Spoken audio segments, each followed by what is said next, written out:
참으로 반갑습니다.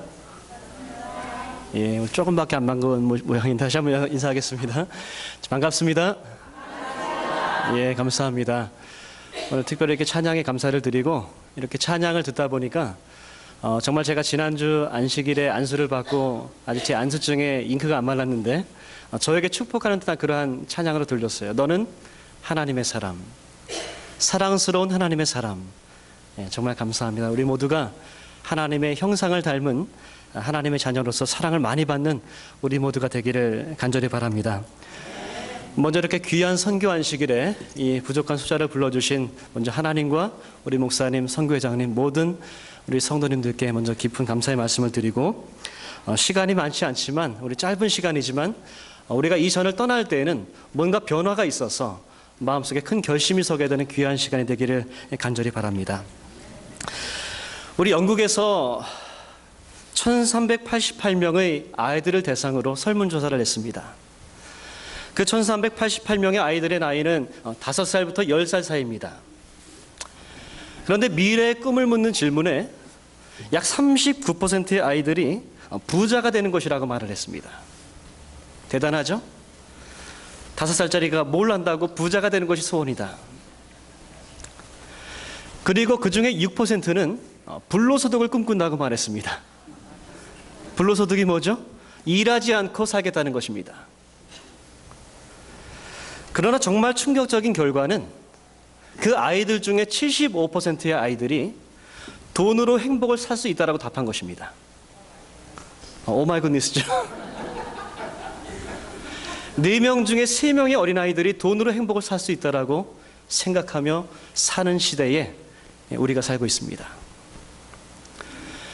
그래서 사람은 비움보다는 체험에 익숙한 삶을 살아갑니다. 우리가 어렸을 때부터 받는 교육은 자꾸만 뭔가 채우려는 교육이에요. 더 많이 가지려 하고 더 높은 곳에 오르려고 하는 그러한 심리를 가지고 있는 것이 우리가 살고 있는 죄된 세상의 모습이라고 말씀을 드릴 수가 있습니다. 우리 해밍웨이가 지은 노인과 바다라는 그런 책을 보면 84일 동안에 한 마리의 고기도 잡지 못한 한 노인이 나옵니다. 그 노인을 바라보면서 많은 사람들은 그 노인을 바라보면서 살라오라고 외칩니다. 이 뜻은 최악이라는 말입니다. 정말 열심히 살아가지만 고기를 한 마리도 잡지 못하는 노인을 향하여 사람들은 살라오 살라오 외칩니다. 그러한 노인에게 뜻밖의 한 기회가 다가왔습니다. 엄청나게 큰 고기를 잡은 것입니다. 신이 났습니다.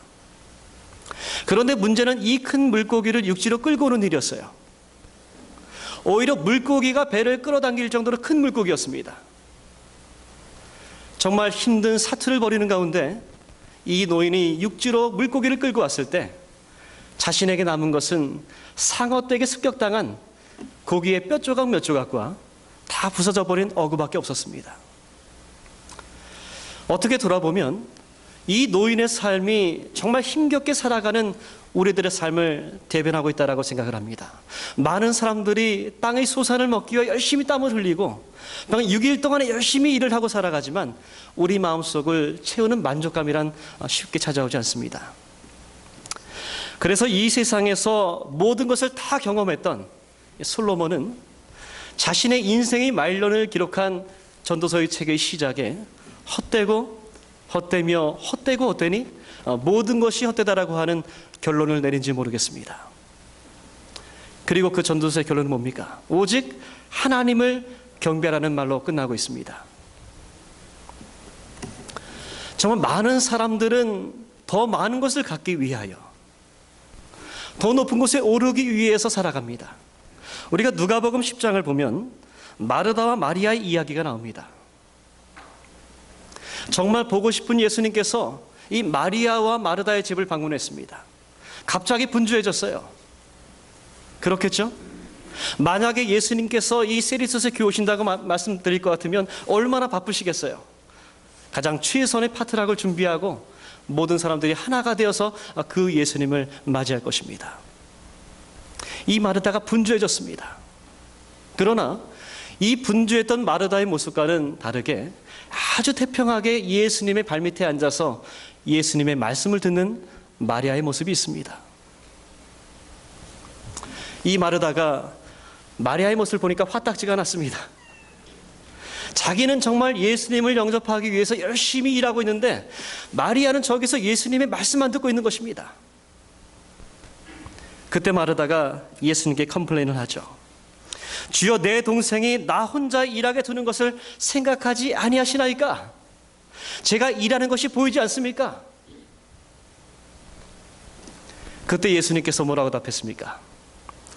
누가복음 10장 41절 42절에 보면 마르다야 마르다야, 내가 많은 일로 염려하고 근심하나 몇 가지만 하든지 혹은 한 가지만이라도 족하니라. 마리아는 좋은 편을 택하였으니 결코 빼앗기지 아니할 것이라. 이 마르다는 많은 것을 갖기 위하여, 더 많이 대접하기 위하여 정말 마음이 분주하고 근심이 가득했지만 마리아는 예수님의 곁에 앉아서 예수님을 만나는 경험을 하였고, 예수님은 그러한 마리아를 바라보면서 마리아는 좋은 편을 택하였으니 결코 빼앗기지 않을 것이라는 말씀을 하고 있습니다. 우리가 세상을 살아가면서 참 분주하고 바쁜 일상을 살아갑니다. 여러분의 삶이 아무리 바쁠지라도 한 가지면 족합니다. 여러분의 삶 속에 예수 그리스도만 가득 넘치게 되는 그러한 믿음의 삶이 되시기를 간절히 바랍니다. 시대소망 51페이지의 말씀을 보면 그들은 스스로 막대기와 집들을 모으는 일에 분주하여 하나님을 이해할 능력을 신속히 상실해 가고 있다라고 말합니다. 동의하십니까? 정말 분주한 삶을 통해서 하나님을 이해하는 능력을 신속히 상실해 가고 있다. 누구 말대로 우리가 왜 사는 것일까요? 우리의 삶의 의미를 인지하지 못하고 살아가는 우리들의 모습인 것입니다. 우리의 삶은 때때로 육적인 존재로 자신을 제한하고 육적인 인생의 가치를 추구함으로 스스로 막대기와 집들을 모으는 일에 최선을 다하며 사는지 모르겠습니다. 예수 그리스도가 중요하고 예수 그리스도의 십자가가 중요하지만 여전히 내 마음속에 이 세상에서의 성공이 중요하게 생각되는 그러한 괴리 속에서 우리가 살아가고 있다는 말입니다. 우리는 이 세상 가운데서 먼저 예수 그리스도를 첫째로 모시고 다른 모든 것은 포기할지라도 예수님만큼은 포기하지 않는 믿음의 사람들이 되시기를 간절히 바랍니다. 사도 바울이 있습니다. 사도 바울이 이러한 이유에서 고린도전서 2장 2절 말씀하는지 모르겠습니다. 내가 너희 중에서 예수 그리스도와 예수 그리스도의 십자가 외에는 아무것도 알지 아니하기로 작정하였다라고 말하고 있습니다. 이 사도 바울은 어떤 사람이었습니까? 예수 그리스도를 핍박하던 사람이었습니다. 자신이 의롭다고 생각하던 사람들이었습니다. 자신이 잘났다고 생각했던 사람이었습니다. 그러나 그가 말하기를 예수 그리스도 외에는 내가 아무것도 알지 않기로 결심을 했다는 말입니다. 이러한 결심이 오늘 우리에게 필요합니다. 오직 한 가지면 족하니라. 제자들이 변화산에서 예수를 바라보았을 때에 오직 예수 외에는 보이지 않다라는 그 결심이 우리의 삶의 고백이 되어야 되는 것입니다. 마태복음 19장에 보면, 그리고 누가복음 18장에 보면 재물이 많은 청년의 이야기가 나옵니다. 그는 자신이 모든 것을 갖추고 있다라고 생각했습니다. 그래서 예수님께 묻죠. 선생이여, 내가 무슨 선한 일을 행하여야 영생을 얻으리까? 묻습니다. 그러나 이 질문 속에는 자신은 모든 것으로 채워져 있다는 자신감이 충만했습니다. 예수님께서 뭐라고 말씀했습니까? 내게 한 가지 부족한 것이 있으니 너의 모든 소유를 다 팔아서 이웃에게 나눠주라. 그리고 와서 나를 쫓으라 했을 때에 이 재물 많은 청년이 말하기를 내가 아직도 부족한 것이 있습니까? 내게 아직도 부족한 것이 있습니까? 묻습니다. 자신은 충분히 채워졌다는 것입니다. 그러나 예수님의 말씀, 내게는 모든 소유를 다 팔아서 나누어 주라. 그리고 와서 나를 쫓으라는 말씀은 예수님과 그 청년 사이를 가로막는 모든 것들을 제어해버리고 예수님을 만나는 경험을 하라고 하는 귀한 초청의 말씀임을 우리는 기억해야 하는 것입니다.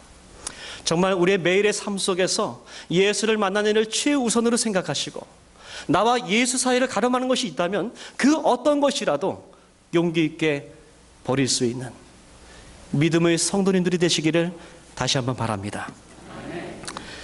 자, 오늘 총 주제가 경계에 선 자들이라고 하는 주제로 제가 준비를 했는데요. 어제 제가 말씀을 드렸듯이 하나님과 사람은 거룩한 존재로서 하나였습니다. 그러나 이 세상에 죄가 들어옴으로 인해서 사람은 하나님과 분리됨을 경험하게 됐습니다. 그리고 그 분리됨 속에는 절대로 넘어갈 수 없는 경계가 있었습니다. 하나님이 자녀를 만나고 싶지만 자녀를 만날 수가 없고, 사람이 하나님을 만나고 싶지만 하나님을 만날 수 없는 경계가 존재하게 되었습니다. 그런데 오늘 본문의 말씀인 요한복음 1장 14절 말씀을 보면 말씀이 육신이 되어 우리 안에 어떻게 한다고요? 거하심에. 말씀이 육신이 되었다. 이 말씀은 우리가 생각할 때에 성경 속에 써 있는 하나의 말씀을 생각할 수 있지만 이 글을 기록한 헬라적인 사고방식을 가지면 이 말씀은 신입니다. 말씀을 상징하는 로고스는 신을 상징하는 거예요.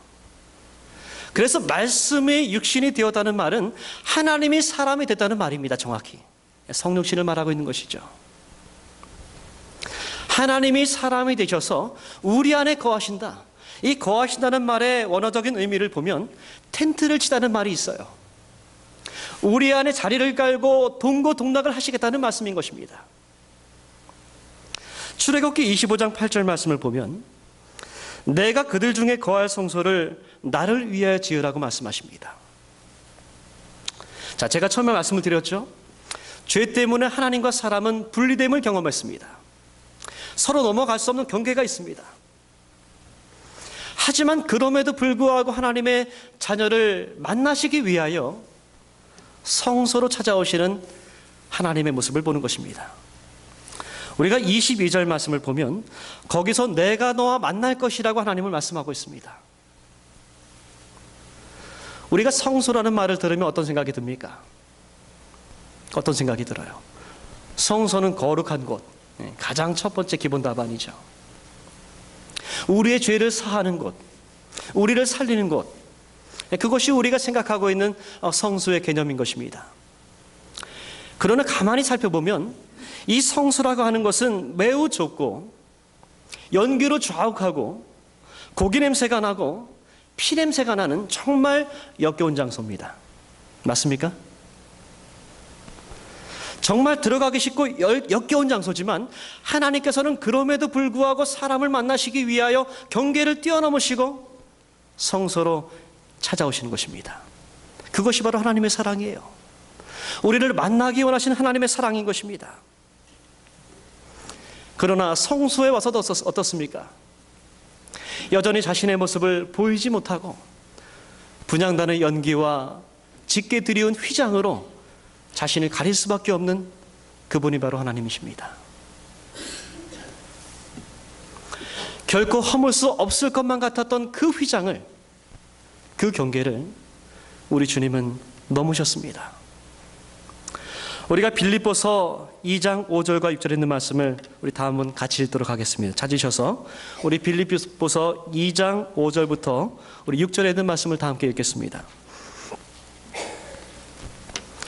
빌립보서 2장 5절부터 6절입니다. 찾으셨으면 다 함께 읽겠습니다. 시작. 너희 안에 이 마음을 품으라. 곧 그리스도 예수의 마음이니 그는 근본 하나님의 본체시나 하나님과 동등됨을 취할 것으로 여기지 아니하시고 오히려 자기를 비워 종의 형체를 가지사 사람들과 같이 되셨고. 아멘. 그는 근본 누구였습니까? 하나님의 본체시나 하나님이었으나 하나님과 동등됨을 취할 것으로 여기지 아니하시고 스스로 자기를 비워 누구의 형체를 가졌다고요? 종의 형체를 가졌다. 그리고 사람들과 같이 되었다. 사람은 채우는 데 익숙해 있다고 말씀을 드렸죠. 그런데 예수님은 우리를 만나시기 위하여 자신을 비우셨습니다.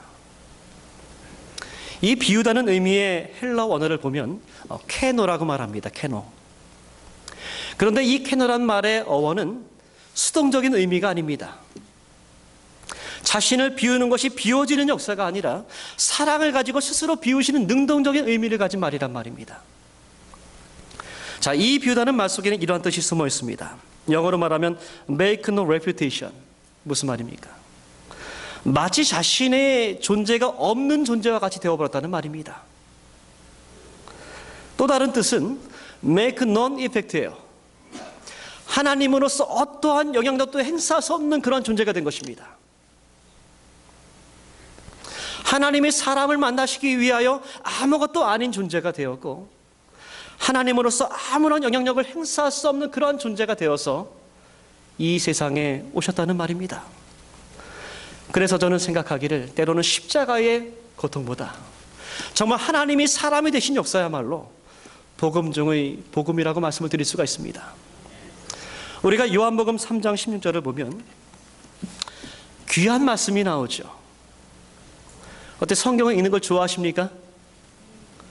예, 별로 아멘이 나오지 않아요. 성경책은 참 읽기가 힘든 책입니다. 성경을 읽다 보면 잠이 오고, 잠이 안 올 때 성경책 읽으면 잠이 오죠. 예, 그 책이 바로 성경책입니다. 참 많은 내용들을 담고 있어요. 그런데 이 성경이 말하는 결론이 하나 있습니다. 예, 그것이 바로 요한복음 3장 16절입니다. 하나님이 세상을 이처럼 사랑하사 독생자를 주셨으니 이는 저를 믿는 자마다 멸망치 않고 영생을 얻게 하려 하심이라.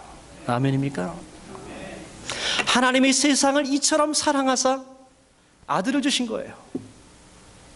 그리고 마태복음 24장 14절 말씀을 보면 이 천국 복음이 모든 민족에게 증언되기 위하여 온 세상에 전파되리니 그제야 끝이 올 것이라고 말하고 있습니다. 예수님께서 이 세상에 사역을 마치시고 하늘로 승천하시기 이전에 우리에게 명령을 내리셨습니다. 마태복음 28장 19절 20절에 보면 너희는 가서 모든 족속으로 제자를 삼아 아버지와 아들과 성령의 이름으로 침례를 주고 내가 너에게 분부한 모든 것을 가르쳐 지키게 하라. 보라, 내가 세상 끝날까지 너희와 항상 함께 있으리라. 여러분, 복음이 뭐라고요? 하나님이 여러분과 저를 사랑하셔서 자신의 귀한 아들을 이 세상에 보내신 것이라고요. 그리고 그 예수의 이름을 믿는 자마다 멸망하지 않고 영원한 생명을 얻을 수 있다고요. 그것이 복음인 것입니다. 그래서 이 복음이라고 하는 것은 누구와 관계 있는 것입니까? 이 아들과 관계 있는 것입니다. 예수 그리스도가 빠지면 복음이 아닙니다. 복음은 채우는 것을 요구하지 않고 돈이 많음이나 지위나 명예를 요구하지 않습니다. 예수님께서 마리아에게 하셨던 말씀, 내가 많은 일로 근심하고 분주하나 오직 한 가지라도 족하니라. 그것은 바로 아들입니다. 아들의 이야기입니다. 사도행전 4장 12절 말씀을 보면 다른 이로서는 구원을 받을 수 없나니 천하 사람 중에 구원을 받을 만한 다른 이름을 우리에게 주신 일이 없음이라고 말하고 있습니다. 우리 잠시 사도 바울의 이야기를 다시 하겠습니다. 사도 바울은 예수를 정말 싫어했던 사람이었습니다. 예수를 핍박하던 사람이었습니다. 그런 사울이 누구를 만났습니까? 예수님을 만났습니다. 강한 빛 가운데서 예수를 만난 이후에 사도행전 9장 5절에 보면 대답하되 주여 누구시니까 묻습니다. 예수께서 이르시되 나는 내가 박해하는 누구라? 예수라. 사울이 예수를 만난 것입니다. 예수를 싫어했고 예수님의 이름을 회방했던 사울이 예수를 만난 것입니다. 자, 예수를 만난 사람들은 어떻게 살아야 될까요? 그 삶의 대표적인 샘플이 여기 나와 있습니다. 사도행전 9장 21절에 보면 20절에 보면 사울이 즉시 각 회당에서 예수가 하나님의 아들임을 전파하니라고 말합니다. 예수의 이름을 싫어했던 사울이 예수님을 만나자마자 예수님께서 하나님의 아들이라고 즉시 전파하는 것입니다. 많은 사람들이 놀랐어요. 이 사람은 예수의 이름을 전하는 사람들을 박해하던 자가 아니냐 묻습니다. 그 말을 듣고도 22절에 보면은 사울은 힘을 더 얻어서 예수를 그리스도라 증언하여 수많은 유대인들을 당황케 했다라고 말하고 있습니다. 저는 여러분과 제가 정말 예수 그리스도의 살아계심을, 예수님의 아들 되심을 세상 사람들에게 온전하게 전해서 많은 사람들을 당황케 하는 그러한 믿음의 주역이 되기를 간절히 바랍니다. 정말 나의 삶을 살기에 급급한 삶이 아니라 내가 만난 예수를 전하기 위하여 나의 모든 것을 바칠 수 있는 진정한 주님의 동역자가 되기를 간절히 바랍니다. 제가 성격이 굉장히 내성적이고 조용하지만 또 다른 특징 중에 하나는 어떠한 특이한 일이 있거나 재미난 일이 있으면 저 혼자는 견디지 못하는 성격입니다. 신기하거나 새로운 것이 있거나 좋은 것이 있으면 반드시 누구한테 이야기를 해야 됩니다. 제가 미국에 와서 주마비치를 갔는데 제 눈으로 직접 돌고래를 3마리를 봤어요. 눈앞에서. 정말 신기했습니다. 때마침 와이프가 없습니다. 열심히 달려가서 와이프에게 돌고래를 봤다고 아무리 전했지만 갔다 오니까 다 없어져 버렸어요. 그래도 저는 전하고 싶은 겁니다. 왜냐하면 내가 직접 봤기 때문에. 예수를 만난 사람들은 전하지 않을 수가 없습니다. 맞습니까? 사도행전 4장 20절에 보면 베드로와 요한이 말하기를 우리는 보고 들은 것을 전하지 아니할 수 없다라고 말합니다. 자, 그런데 왜 우리 교회는 성장을 하지 않을까요? 왜 성장을 하지 않을까요? 왜 자꾸만 시대가 갈수록 교회들은 플러스 성장이니 마이너스 성장을 하고 있을까요? 그것은 바로 나의 삶 속에서 예수 그리스도를 개인적으로 만나는 경험이 부족했기 때문입니다. 내가 예수를 만나는 경험이 없기 때문에 내가 무엇을 전할지도, 언제 전할지도, 어떻게 전할지도 알 턱이 없는 것입니다. 저는 이 시간에 여러분과 저의 삶이 예수 그리스도를 만남으로 인해서 내가 보고 들은 것을 전하지 않을 수 없는 정말 귀한 예수님의 사도들이 되시기를 간절히 바랍니다. 우리가 침례 요한을 알고 있습니다. 침례 요한은 볼 때마다 어떻게 했습니까? 저기를 보라. 세상 죄를 지고 가는 하나님의 어린 양이로다. 또 지나가다가 예수님이 보이면 보라, 하나님의 어린 양이로다. 두 제자와 함께 길을 거닐 때에 예수님을 바라봤습니다. 또 말합니다. 보라, 하나님의 어린 양이로다. 그 침례 요한의 외침은 제자들에게 전해졌습니다. 그 제자들이 누구를 따라갑니까? 예수를 따라갑니다. 그 두 제자 중에 한 명이 누구냐면 바로 시몬 베드로 형제인 안드레였습니다. 안드레가 예수 그리스도를 만난 이후에 급히 누구를 찾습니다. 누구를 찾았습니까? 자신의 형인 시몬을 찾습니다. 그리고 말하기를 우리가 메시아를 만났다. 아멘입니까? 우리가 메시아를 만났다. 43절에 보면은 예수께서 갈릴리 지방으로 나가려 하시다가 빌립을 만납니다. 예수님을 만난 빌립은 혼자 간직할 수가 없습니다. 누구에게 뛰어갔습니까? 나다넬에게 뛰어갔습니다. 내가 그 일을 만났으니 요셉의 아들 나사렛 예수라 전하는 것입니다. 예수를 만난 자들은 내가 보고 들은 것을 전하지 않을 수가 없는 것입니다. 자, 그러면 어떻게 하면 예수를 만날 수 있을까요? 한번 질문을 드려볼까요? 내 삶 속에서 예수를 만났다라고 자신하시는 분 손들어 보시기 바랍니다. 예, 몇 분이 계세요? 내 삶 속에서 예수를 만났다. 예수님을 만나고 싶으세요? 만나고 싶으세요? 이 정도 열정 가진 건 못 만납니다. 예수님 만나고 싶으세요?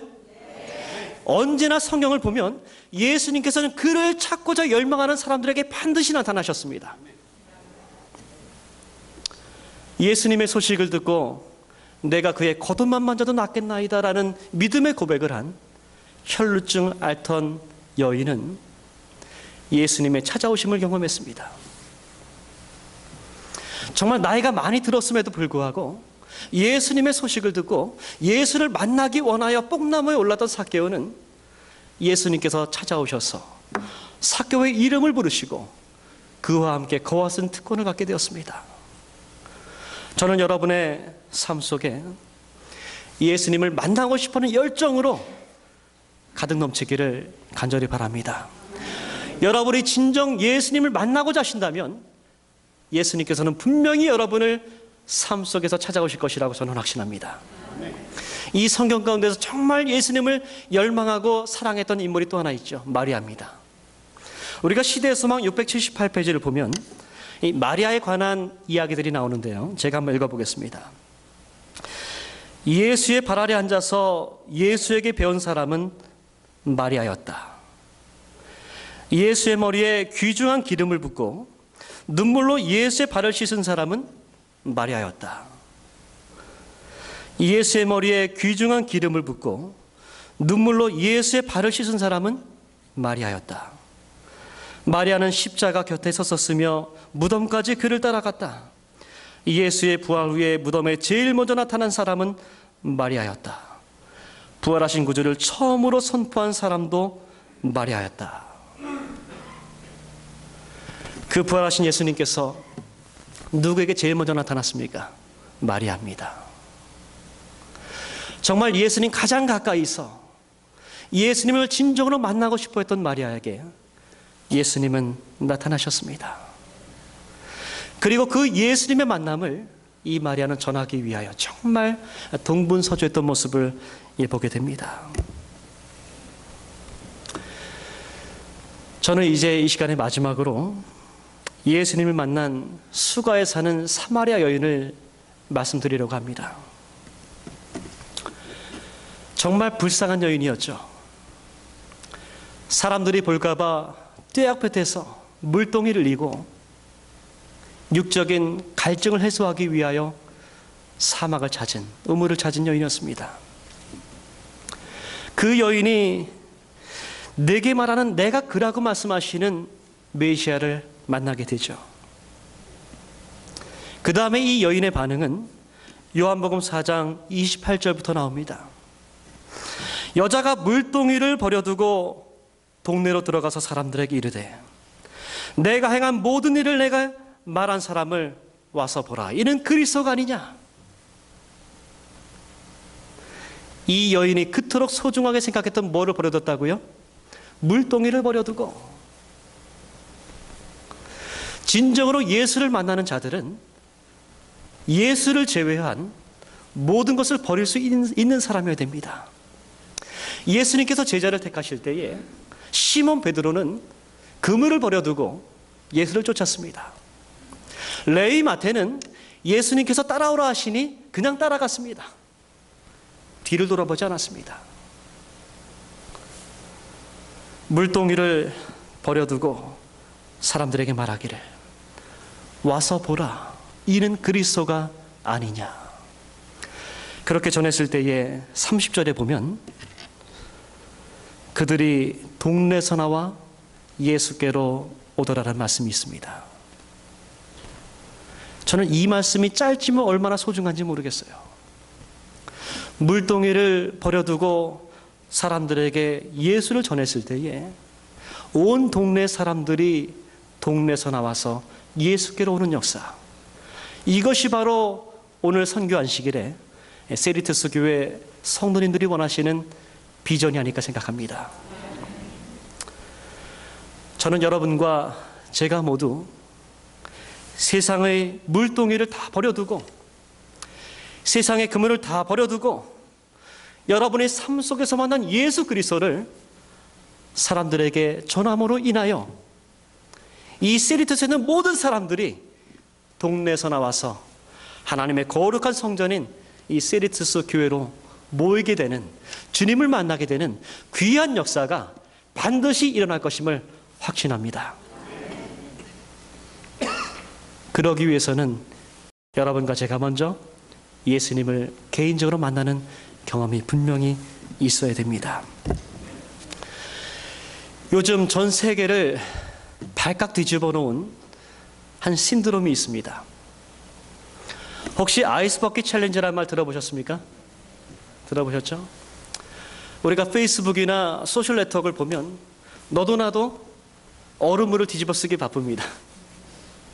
그 이유가 뭐냐면 르게릭이라고 하는 불치병을 앓는 사람들에게 희망을 주기 위해서 ALS라고 하는 후원단체가 펀드레이징을 하는 하나의 수완입니다. 이 방법은 어떤 사람이 동영상을 촬영을 하면서 자신이 얼음물을 뒤집었습니다. 그리고 그 모습을 동영상으로 찍으면서 또 다른 세 사람의 도전자를 지명을 합니다. 그럼 지목을 받은 사람은 24시간 내에 100불을 후원을 하든지 아니하면 자신도 이 얼음물을 뒤집어 써야 하는 것입니다. 어떤 사람은 100불을 기부를 하면서도 재미로 얼음물을 쓰는 사람들도 있어요. 이미 조지 부시 대통령, 푸틴 러시아 대통령, 수많은 유명한 사람들이 이 아이스버킷 챌린지에 도전을 했습니다. 그런데 놀라운 사실을 제가 발견했습니다. 이 ALS라고 하는 후원단체의 후원금이 2012년 한 해 동안에 19 밀리언이었습니다. 1년 동안에. 그런데 이 아이스버킷 챌린지가 이루어지고 있는 2014년 7월 21일부터 8월 18일까지 20일 동안에 얼마의 펀드가 모아졌는지 아십니까? 60 밀리언입니다.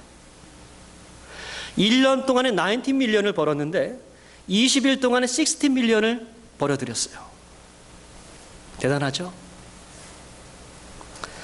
페이스북이라고 하는 한 소셜 네트워크 회사가 통계 자료를 발표했는데 매일마다 아침에 일어나서 자기 전까지 이 아이스버킷 챌린지 도전자를 검색하는 수가 1.4 빌리언입니다.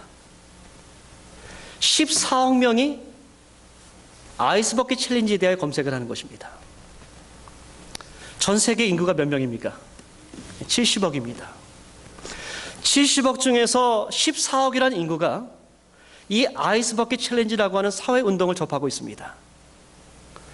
솔직히 저는 얘기해서 마태복음 24장 14절 말씀에 나온 이 세상 복음이 온 땅끝까지 전파되리니 그제야 끝이 오리라는 말씀을 믿고는 있지만 참으로 이루어지기 힘들다는 생각을 한 사람 중에 하나입니다.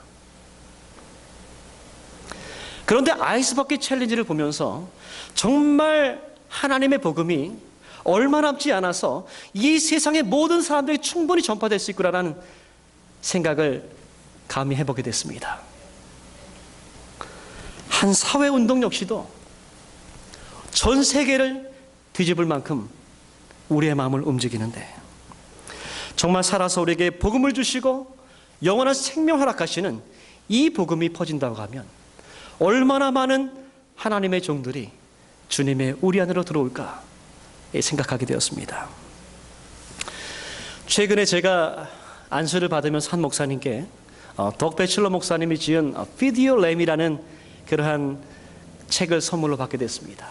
네 양을 먹이라는 것입니다. 예수님께서 자신을 부인한 베드로에게 나타나셨죠. 뭐라고 묻습니까? 내가 나를 사랑하느냐? 내가 주님을 사랑하는 줄을 주님께서 아시나이다. 내가 나를 사랑하느냐? 내가 주님을 사랑하는 줄을 주님께서 아시나이다. 사랑 이야기가 오고 가는데 예수님이 한마디씩 추임새를 넣습니다. 첫 번째는 내 양을 치라. 두 번째는 내 어린 양을 먹이라. 세 번째는 내 어린 양을 먹이라. 왜 사랑 이야기를 하시다가 갑자기 양을 먹이라고 할까요? 이 세상에는 하나님의 우리 안에 있어야 되지만 하나님의 우리 안에 들지 못하는 수많은 백성들이 있습니다. 예수님께서 이 세상에 우리를 빨리 만나시고 싶지만 그의 재림을 지연하는 이유가 있습니다. 베드로서 3장 8절과 9절을 보면 정말 한 영혼이라도 더 구원하시기 위하여 기다리고 기다리시는 예수님의 모습이 나와 있습니다. 제가 한 가지 도전을 드리겠습니다. 이 세리투스 교회에서 아이스 버킷 챌린지가 아니라 또 다른 챌린지를 제가 제안합니다. 먼저 한 가지 질문을 드립니다. 정말 이 세리투스 교회가 주님 안에서 차고 넘치는 부흥하는 교회가 되길 원하십니까? 이쪽만 아멘 했어요. 다시 묻습니다. 이 세리투스 교회가 예수님의 은혜 가운데 수많은 세리투스 교인들을, 성도들을, 일반 사람들을 교회로 이끄는 일에 부족함이 없도록 정말 부흥하는 교회가 되기 원하십니까? 방법이 있습니다. 이 방법은 목사에게 달려있지 않습니다. 장로도 아닙니다. 바로 나 자신입니다. 아이스버킷 챌린지는 내가 지목을 받으면 100불을 내든지 얼음물을 맞든지입니다. 올해가 다 가기 전에 개인적으로 예수 그리스도를 만나시는 경험을 하시고 내가 만난 예수님을 최소한 한 명에게 전해서 그 양을 치고 먹일 수 있는 여러분이 되시길 간절히 바랍니다. 내가 교회 누구를 데려왔으니까 남들이 알아서 하겠지가 아니라 내 양만큼은 내가 치고 내가 먹이고 끝까지 책임질 수 있는 여러분과 제가 되길 간절히 바랍니다. 자, 그렇게 되었을 때에 올해가 지나가면 이 교인수가 정확히 몇 배가 될까요? 2배입니다. 2만 불을 들여서 전도회를 해도 한 명의 영혼을 구하기가 힘듭니다. 그런데 여러분이 먼저 예수 그리스도를 만나는 열심을 가지고 예수를 만나시고 내가 만난 예수님을 사람들에게 전하기만 한다면 이 교회가 2배가 되는 것은 가능합니다. 자신이 없습니까? 자신이 없어요? 한 영혼입니다. 만약에 올해가 지나가기 전에 한 영혼을 구원하지 못한다면 여러분이 올해가 가기 전에 100불씩 교회 도네이션 하기 바랍니다. 그러나 진정한 바람은 아무도 도네이션 하지 마시고 정말 많은 사람들을 주님의 우리 가운데 이끄시는 주님의 신실한 동역자가 되시기를 간절히 바랍니다. 요한복음 10장 14절부터 16절에 보면은 나는 선한 목자라 나는 내 양을 알고 양도 나를 아는 것이 아버지께서 나를 아시고 내가 아버지를 아는 것 같으니 나는 양을 위하여 목숨을 버린다라고 말하고 있습니다. 그 예수님께서 목숨을 버리시고 이 세상에 오셨습니다. 예수님께서 십자가를 지시고 우리를 구원하시기 위하여 오셨습니다. 만약에 그런데 우리가 그 예수를 만나지 못하고 예수를 믿지 못한다면 우리 예수님은 괜히 돌아가신 겁니다. 개죽음인 것입니다. 시간이 많이 갔지만 한 말씀만 드리겠습니다. 제가 지난주에 그 애틀란타를 다녀왔습니다. 한 10몇 년 만에 만나는 이모와 같은 분을 만나게 됐는데 그분이 갑자기 저의 외할아버지 얘기를 하시는 겁니다. 저희 외할아버지는 충청도 면천이라는 곳에서 예배소를 세우시고 우리 예배소장을 하신 분인데 저에게 말씀하시기를 너희 외할아버지가 우리 모든 가족을 구원했다 그러는 겁니다. 아마 하늘나라 가면 내 외할아버지 면류관에는 아마 면류관에 별들이 철철 넘칠 거야 하시는 겁니다. 정말 돌아가신 분이지만 제가 그 말씀을 드리면서 제 마음속에 새로운 결심을 하게 되었습니다. 여러분과 저는 모두 하나님께 달란트를 받은 자들입니다. 그러나 우리의 지난 삶들을 보면 정말 열심히 땅을 파고 그 달란트들을 묻어두었습니다. 그때 우리 주님께서 주인이 이르시기를 이 악하고 게으른 종이라고 말씀했습니다. 저는 여러분들께서 친히 하나님을 만나고 하나님의 신실한 사도가 되어서 여러분의 양을 치시고 양을 먹이시고 신실하게 이 교회의 부흥을 위하여 헌신하게 되시는 모두가 되기를 간절히 원합니다. 여전히 구원과 사망의 경계 가운데서 몸서리치면서 방황하는 수많은 무리들이 있습니다.